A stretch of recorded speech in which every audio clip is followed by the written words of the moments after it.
కొత్త బిజినెస్ కోసం ఆలోచిస్తున్నారా? ఈజ్ ఆన్ డిస్ట్రిబ్యూషన్ కోసం కాల్ చేయండి 9154729854.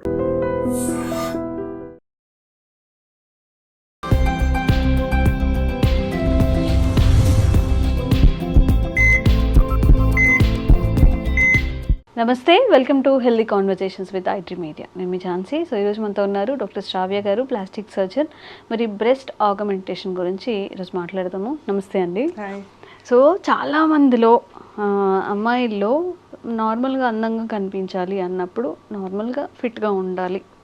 అండ్ బ్రెస్ట్ ఎక్కువగా ఉన్నా కానీ అది కూడా ప్రాబ్లమే. బయటికి వెళ్ళినప్పుడు కానీ కొంచెం ఆడ్గా ఫీల్ అవుతుంటారు. అండ్ అసలు చాలా తక్కువగా ఉన్నా కానీ అది కూడా చాలా లో కాన్ఫిడెన్స్ ఉంటుందన్నమాట. సో ప్లాస్టిక్ సర్జరీ ద్వారా ఈ బ్రెస్ట్ ఆగ్మెంటేషన్ అనేది అసలు ఎలా చేస్తారు? ఎవరు సజెస్టబుల్? ఏజ్ నుంచి? ఏజ్ అంటే వన్స్ మెచ్యూరిటీ అంటే ఒక 20-22 ఇయర్స్ తర్వాత. కొంచెం మంది పిల్లలకి మీరు అన్నట్టు ఈ మధ్యన ఎక్కువ అయిపోతుంది, అదొక ఎక్స్ట్రీమ్. అయితే ఇంకొంచెం మందికి ఏంటంటే flat chest, it's like male chest. కొంచెం మందికి అది ఎక్కువ అయిపోతుంది. సో వాళ్ళు ఏంటి అంటే బ్రా వేసుకొని మేనేజ్ చేయడము. బయటకు వెళ్ళినప్పుడు బ్రా వేసుకోగలరు కానీ ఇంట్లో ఉన్నప్పుడు ఇప్పుడు 24 hours అయితే మనం అట్లా మేనేజ్ చేయలేము కదా. సో అట్లా ప్రాబ్లం అవుతుంది వాళ్ళకి. ఇన్ఫీరియారిటీ కాంప్లెక్స్ వచ్చేస్తూ ఉంటుంది, బయటికి వెళ్ళలేరు ఎక్కువ. ఇంకా ఏంటి అంటే సొసైటీలో వాళ్ళకి బ్రెస్ట్ పెరగలేదు, సో మ్యారేజ్కి ప్రాబ్లం అవుతుందేమో, పిల్లలకి ఫీడింగ్లో ప్రాబ్లం అవుతుందేమో, ఇవన్నీ డౌట్స్ ఉంటాయి. సో అవన్నీ చాలా they feel very low with that. So మేము as plastic surgeons what we can do is implants అని ఉంటాయి. యాక్చువల్లీ 2 types ఉంటాయి ఆగ్మెంటేషన్. ఐదర్ విత్ ఫ్యాట్, అంటే మన బాడీలో ఫ్యాట్ ఎక్కడైనా తీసి దాన్నే మళ్ళీ బ్రెస్ట్ ఆ ప్లేస్లో ఇంజెక్ట్ చేస్తాం అనమాట, టు గివ్ దట్ ఫుల్నెస్. ఇంకొక ఆప్షన్ ఏంటి అంటే ఇంప్లాంట్స్, అంటే బయట నుంచి సిలికాన్ ఇంప్లాంట్స్ అని ఉంటాయి అనమాట. వాటిని బ్రెస్ట్ టిష్యూలో పెడతాము. So these 2 are options for increasing breast size. Okay. జనరల్గా అవును, నిజంగా ఒక అబ్బాయికి ఒక గడ్డం మీసం వాళ్ళు ఎలా అయితే ఒక అబ్బాయిగా ఫీల్ అవుతారో, విమెన్లో బ్రెస్ట్ హెయిర్ అందంగా కనిపించడం అనేది ఇట్స్ మోస్ట్ కామన్ థింగ్ కదా. సో ఇప్పుడు ఒకవేళ ఒక 20-25 లోపు ఉన్నారు, వాళ్ళకి ఇలాంటి సర్జరీస్ అవసరం అయ్యాయి, ప్రొసీజర్ ఏముంటుంది?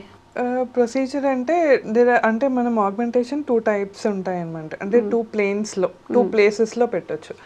కొంచెం మందికి ఏంటి అంటే స్కిన్ కింద కొంచెం గ్లాండ్ ఉంది, కొంచెం ఫ్యాట్ ఉంది, అది బాగానే ఉంది అంటే ఆ గ్లాండ్ కిందనే పెట్టేస్తాము. కొంచెం మందికి ఏంటి అంటే ఇంకా పల్సగా ఉంటుంది, అసలు లైక్ ఆల్మోస్ట్ నథింగ్ లాగా ఉంటుంది. వాళ్ళకి ఏంటి అంటే మజిల్ మీద పెడతామన్నమాట, మజిల్ కింద పెడతామన్నమాట. పెక్టరాలిస్ అంటే ఇక్కడ చెస్ట్ మజిల్ ఒకటి ఉంటుంది, దాని కింద పెడతాము. ఎందుకంటే అంత సన్న తిన్నుండి మనం ఇంప్లాంట్, సిలికాన్ ఇంప్లాంట్ అనేది ఉందో అది ఆ స్కిన్ కింద పెడితే వాళ్ళు నడిచినప్పుడు కానీ ఎగిరినప్పుడు కానీ యూ కెన్ సీ దట్. ఆ మూమెంట్ లాగా తెలుస్తుంది, వాటర్ మూమెంట్ లాగా అట్లా. సో అది అవాయిడ్ చేయడానికి మజిల్ కింద పెడితే ఆ మజిల్ కవర్ చేసేస్తుంది ఒక లేయర్ లాగా. సో మనకి అది కనిపించదు అనమాట. ఇప్పుడు ఏం ఇబ్బంది ఉండదు వాళ్ళకి లోపల అట్లా ఒక ఇంప్లాంటేషన్ ఏం ఉండదు, అసలు ఏం ప్రాబ్లం, బ్లడ్ సర్క్యులేషన్ కి కానీ లేదు, ఏం ప్రాబ్లం ఉండదు. It is completely safe. Hundreds, thousands of people, lakhs of people are getting them done. అంటే ఇప్పుడు ఇలా ఫ్లాట్ గా ఉన్నది జస్ట్ మీరు ఇలా సపోర్ట్ ఇస్తే కొంచెం ఇక్కడ టిష్యూ కనిపించేలా ఉంటుంది, అంతేనా? ప్రొజెక్ట్ అవుతుంది. Okay. And there are different options in that, sizes ని ఎవరీ ఇండివిజువల్ సైజ్ ని బట్టి అది ఉంటుంది. అండ్ ప్రొజెక్షన్ మీకు ఎంత కావాలి, ఎక్కువ ప్రొజెక్షన్ కావాలి అంటే హై ప్రొఫైల్ ఉంటాయి, తక్కువ ప్రొజెక్షన్ జస్ట్ అంటే ఆల్రెడీ కొంచెం టిష్యూ ఉంది దాన్ని కొంచెం ఎక్కువ చేయాలి అంటే లో ప్రొఫైల్ అట్లా ఉంటాయి, మీడియం ప్రొఫైల్ అట్లా. ఓకే. అసలు ఏం రీజన్స్ అవుతాయి ఇప్పుడు ఒక టిష్యూ డెవలప్ అవ్వట్లేదు అంటే? మాల్ న్యూట్రిషనా లేకపోతే ఏంటి, ఏమైనా జెనెటికల్? కొంచెం మందికి జెనెటిక్స్ గానే ఉంటుంది, కొంచెం మందికి ట్యూబరస్ బ్రెస్ట్ అనే ఒక కండిషన్ ఉంటుంది. అంటే they can feed normally, everything is normal only, but only ఆ షేప్ అనేది కొంచెం ట్యూబ్ లాగా ఇట్లా బయటకు వస్తుంది అనమాట, లోపల ఎక్కడైనా కన్స్ట్రక్షన్ ఉంటాయి. సో అది డెవలప్మెంటల్ గా కొంచెం మందికి ఇష్యూస్ ఉంటాయి, కొంచెం మందికి హార్మోన్ వల్ల ఇష్యూస్ ఉంటాయి, కొంచెం మందికి ఏం ఉండదు but just appearances like that అంతే. ఓకే. సో వాళ్ళు అంటే ఫీడింగ్ గురించి ఇబ్బంది పడాల్సిన అవసరం ఏమి ఉండదు యూజువల్గా. But just to increase their అంటే కాన్ఫిడెన్స్ కోసము, లుక్స్ కొంచెం మంచిగా ఉండడానికి, దానికోసం చేయించుకోవచ్చు. ఓకే. అండ్ ఇప్పుడు హాస్పిటల్కి అడ్మిట్ అవ్వాలి, ఎన్ని రోజులు ప్రాసెస్ ఇది, ఎన్ని రోజులు హాస్పిటల్ ఉండాల్సి వస్తుంది, ఎప్పుడు డిశ్చార్జ్ చేస్తారు, ఇలాంటి క్వశ్చన్స్ కూడా. బ్రెస్ట్ ఆగ్మెంటేషన్ అనేది చాలా simple procedure compare to breast reduction.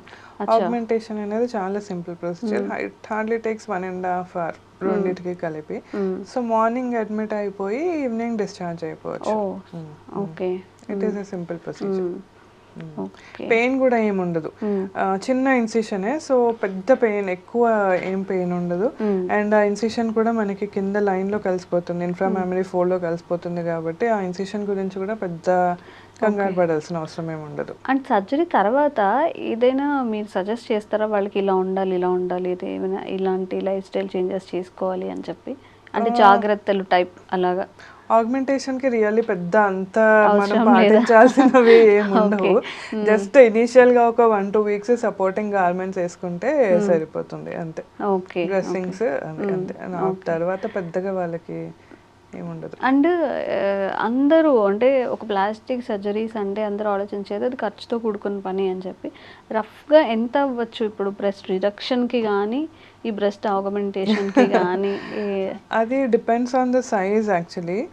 Augmentation అనేది మ్యాక్సిమం 1 to 1.5 అయిపోతుంది. Okay. Reduction depends on the size. ఇంకా వాళ్ళకి అంటే కొంచెం మందికి సైజ్ చాలా ఎక్కువ ఉండి లైపోసెక్షన్ కూడా చేయాల్సి వస్తుంది. లైపోసెక్షన్ ప్లస్ రిడక్షన్ ఇవన్నీ చేయాల్సి వస్తుంది. సో వాళ్ళ సైజ్ని బట్టి అట్లా ఇట్ డిపెండ్స్. ఓకే. ఇప్పుడు రిడక్షన్ అంటే ఇప్పుడు అక్కడ కూడా అంతేనా, ఫ్యాట్ తీసేయడం? ఫ్యాట్ తీసేయడం. వీళ్ళకి అసలు ఫ్యాట్ పెరగదు, అంటే ఆగ్మెంటేషన్ అవసరం ఉన్న వాళ్ళకి, ఎన్హాన్స్మెంట్ అవసరం ఉన్న వాళ్ళకి ఏంటి అంటే వాళ్ళకు కూడా హార్మోన్ ప్రాబ్లమ్స్ వల్ల వాటి వల్ల ఫ్యాట్ ఎక్కువగా పెరుగుతుంది. తర్వాత కానీ లేకపోతే అంటే చిన్న పిల్లలు కూడా పెరుగుతుంది ప్యూబర్టీ తర్వాత. సో ఇప్పుడు బిఫోర్ మ్యారేజ్ అట్లా ఫ్యాట్ తీసేయడం ఇదంతా ప్రొసీజర్ ఓకేనా? అలాంటి ఏమైనా కేసెస్ మీరు ఫేస్ చేశారు? చేసాము, రీసెంట్ గా కూడా చేసాము. అదే మేము ఒక పెడికల్ అంటే బ్రెస్ట్ కి మిల్క్ కానీ, మిల్క్ గ్లాండ్స్ ఏవైతే ఉంటాయో అది ఒకటి, బ్లడ్ సప్లై, నర్వ్ సప్లై, ఇవన్నీ ప్రిజర్వ్ చేసుకుంటూ సర్జరీ చేస్తాం రిడక్షన్ చేసేటప్పుడు ఎస్పెషల్లీ. సో వాళ్ళకి ఫీడింగ్కి కానీ తర్వాత ఏ ప్రాబ్లం ఉండదు, 100% సేఫ్. ఓకే. సో మీకు ఏమైనా డౌట్స్ ఉంటే కామెంట్ చేయండి, మళ్ళీ ఒక వీడియో చేసే ప్రయత్నం చేస్తాము. థ్యాంక్ యూ అండి. Thank you. And for more videos, Please subscribe to iDream. Please subscribe to iDream. Please subscribe iDream. And please subscribe to iDream. For more videos, subscribe to iDream. please like, share and subscribe to the channel. Congratulations, iDream. Subscribe to iDream. Subscribe to iDream. So subscribe to iDream Media. iDream ki iDream team andarki huge congratulations. Please subscribe iDream Media. Please subscribe to iDream. Subscribe iDream. Please subscribe to iDream. iDream అంటే నా కళల channel subscribe చేసుకున్న నోరు తిరుగుతలేదు, మీరైతే గంట గుర్తు కొట్టండి. For more such videos, please subscribe to iDream. Subscribe to iDream. Please subscribe to iDream. Please subscribe iDream Media. Please do subscribe to iDream. Please subscribe to iDream Media. For best entertainment and information, please subscribe iDream. And don't forget to subscribe to iDream.